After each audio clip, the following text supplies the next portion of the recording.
अश्वमेध यज्ञ करावा या इच्छेने दशरथाने यज्ञाश्व सोडला.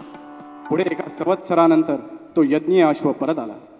राजा दशरथांच्या विनंतीनुसार ऋष्यशृंगाने यज्ञ मांडला आणि एका शुभवेळी त्या यज्ञीय ज्वाळेमधून एक रक्तवर्ण महापुरुष प्रकट झाला. तो महापुरुष म्हणजे साक्षात अग्निदेव होता आणि तो अग्निदेव आपल्या दुंदुभीसारख्या कणखर परंतु अतिशय मधुर अशा सादाने राजा दशरथाला सांगू लागला, दशरथा, घे हे पायसदान. दशरथा दशरथा घे पायसदान पायसदान. दशरथा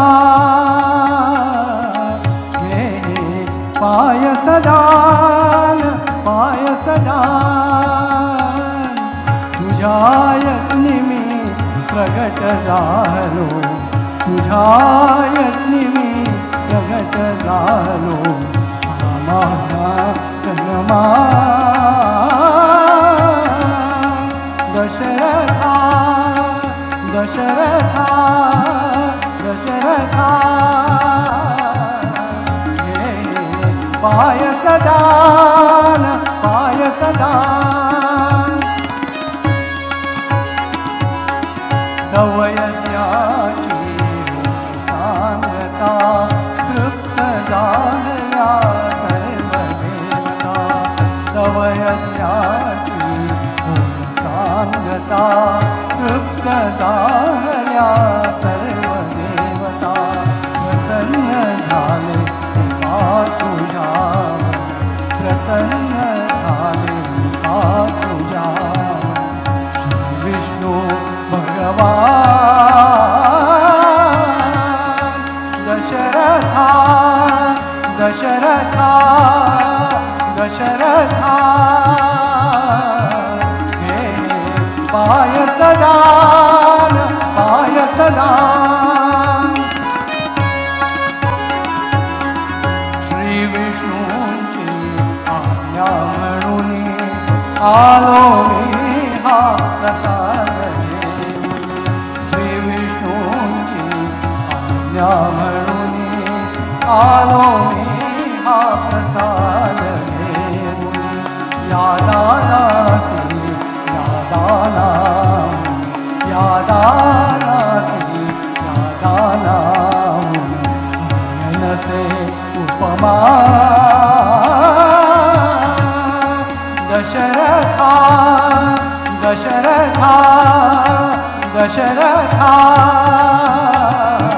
घे पायसदान पायसदान. प्रसवतील त्या देवी श्री विष्णूंचे अंश मानवे. प्रसवतील त्या देवी प्रसवतील त्या देवी श्री विष्णूंचे अंश मानवे. धन्य दशरथा लाभला देव पित्याचा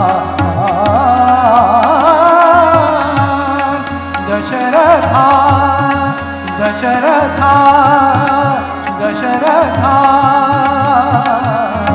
घे पायसदान पायसदान.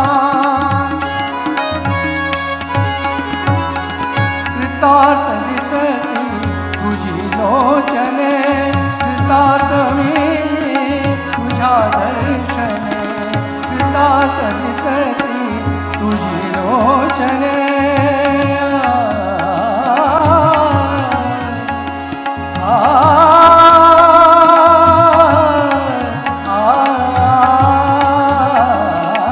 कृतार्थ दिसती तुझी लोचने, कृतार्थ मी तुझ्या दर्शने. दे आज्ञा मगर दे आज्ञा मगर पापावती नी अंतरधान.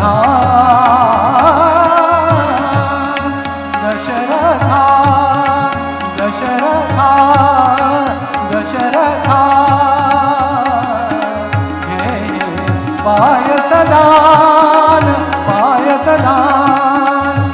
दशरथा